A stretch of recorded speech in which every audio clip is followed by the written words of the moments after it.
Linus Tech Tips coverage of CES 2016 is brought to you by Squarespace. Build it beautiful.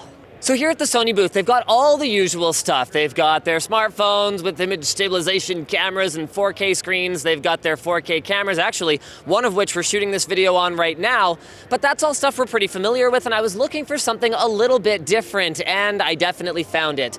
This is MESH, which stands for Make, Experience, and Share. The S and the H kind of got worked in together there, and the concept is actually quite simple if you're a member of the maker community, but what I like about it too is the fact that they've made operating this thing simple as well.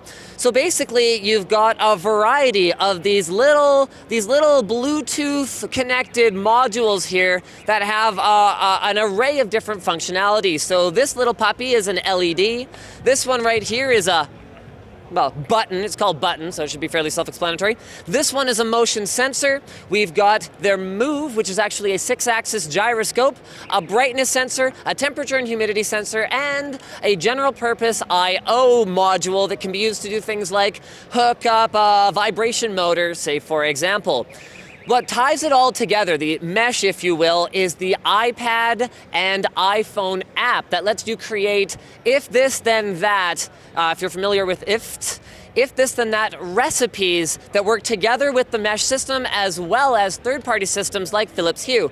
So the number of combinations you can create without any programming experience whatsoever is pretty much limitless. You just drag your modules over to your virtual circuit board and you start going, okay, well, if I double click my button, then I want my snowman to light up purple. If I click it once, I want my snowman to turn off. And that's obviously a very rudimentary example. They've got another demo here inside the booth where you open up a drawer and you're greeted with a hello and the lights turn on and you're ready to sit at your work table. I mean, this is really, really cool stuff because it's limited only by your imagination. Now, obviously, there's usually a drawback when something is both really cool and really easy to use, and it isn't exactly cheap. A single one of these modules is going to set you back about $50 at Amazon, or for some of the more premium ones like the GPIO, $60 on Amazon.com.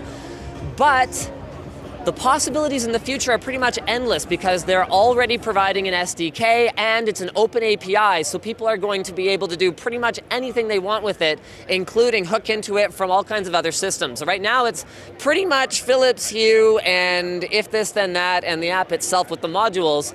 But I see a lot of potential for this kind of stuff in the future because the thing I've been complaining about for so long with Internet of Things devices is that they just don't all really work together. There's no ecosystem that ties it all together. And while this isn't necessarily the perfect solution because it does rely on having a Bluetooth-enabled tablet nearby, I'd love to see a second gen be Wi-Fi enabled with a controller that can run on a computer or a dedicated device. And it feels like now that we've got this, we are not that far away. So thanks for checking out this coverage of MESH here at the Sony booth. Guys, don't miss any of our CES coverage over on youtube.com/Linus Tech Tips. And as always, a huge shout out to Squarespace for allowing us to be here at the show. If you guys are looking to be able to build a beautiful website that'll look great on your tablet, phone, laptop, gigantic, enormous projector, actually I'm not sure if they support that, then head over to squarespace.com/Linus and use offer code Linus to save 10% today.